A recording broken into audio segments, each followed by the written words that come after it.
అలసిన వానికి ఓరడించు మాటలు. సహోదరుడు భక్తి సింగ్ గారి పరిచయం నుండి సేకరించిన అనుదిన ధ్యానములు.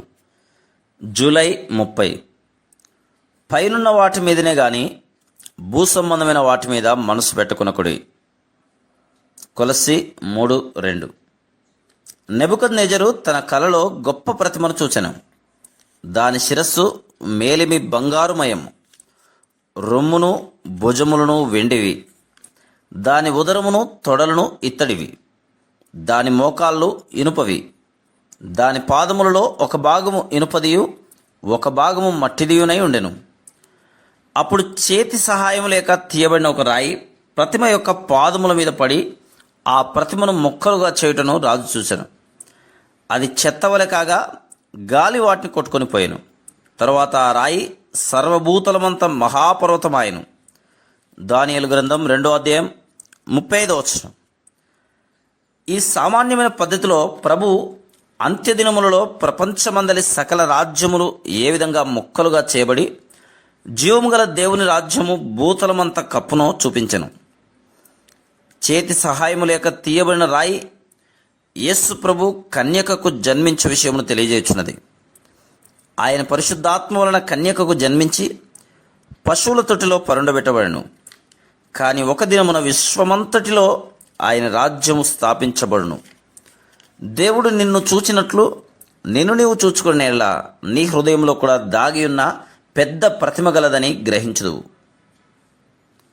ఇంతవరకు నీవు దానిని గ్రహించకపోయి ఉండవచ్చు. కానీ దేవుని వాక్యం యొక్క వెలుగులో సాతాను చేత నీ హృదయంలోనికి తీసుకొని రాబడిన విషయమును చూడగలవు.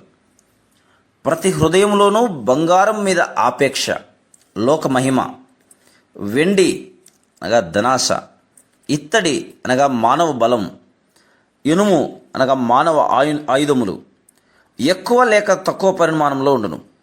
మానవులు దేవుని కృపను, దేవుని శక్తిని, దేవుని మార్గమును అర్థం చేసుకోలేకపోతున్నారు. ఎందుచేతనగా వారి శక్తి బంగారం, వెండి, ఇత్తడి లేక ఇనుము కొరకు వేపరచబడుతుంది. ఈ సంగతులే నిన్ను దేవుని ఎదుకు రాకుండా చేయుచున్నవి. నీవు నీ స్వంత స్థితిని గుర్తెరిగిన ఎడల ఈ 4 శక్తులు నీలో పనిచేయుచున్నవని గ్రహించగలవు. అందుచేతనే నీవు మరలా దేవుని శక్తి నుండి ఈడవబడి లాగబడి మోసుకుని పోబడుచున్నావు. సాతాను మనల్ని మోసగించును. అధికంగా డబ్బు లేక ఆదాయము కలిగి ఉండవలనని ఆశ కలిగి ఉండుట సర్వసాధారణమైన విషయమని నువ్వు తలంచదు. అయితే నీ విషయంలో ఇది దేవుని ప్రణాళికేనా? దేవుడు మనం నిజమైన బంగారం అనగా దైవిక స్వభావం, వెండి అనగా విమోచన, ఇత్తడి దైవిక బలం, ఇనుము అనగా దైవిక ఆయుధములు కలిగి ఉండవాలని కోరుచున్నాడు. కానీ వాటిని ఆయన మనకు ఇవ్వక మునుపు ఆయన మనలో నుండి మోసపూరితమైన బంగారు, వెండి, ఇత్తడి, ఇనుములను తీసివేయవలను.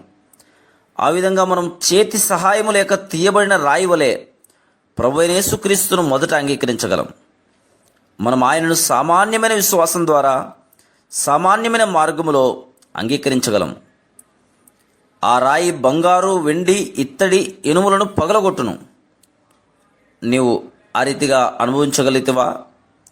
గాలి వీచి ఆ పొట్టును ఎగరగొట్టనారంభించను. ఆ గాలి మానవ హృదయంలోనికి ప్రవేశించు పరిశుద్ధాత్మకు గుర్తుగా ఉంది. పరిశుద్ధాత్మయే బంగారు, వెండి, ఇత్తడి, ఇనుము పొట్టును ఎగరగొట్టగలదు. ఆ రాయి ఇంకను పెద్దదగుచుండనని మనకు చెప్పబడను. నీలో ప్రతి చిన్న విషయం తొలగిపో వరకు నిన్ను, నీ హృదయమంతటిని ప్రభువైన యేసుక్రీస్తుతో నింపుచుండును. ఆయనే నీకు బంగారము, వెండి, ఇత్తడి, ఇనుము నగును. Praise the lord.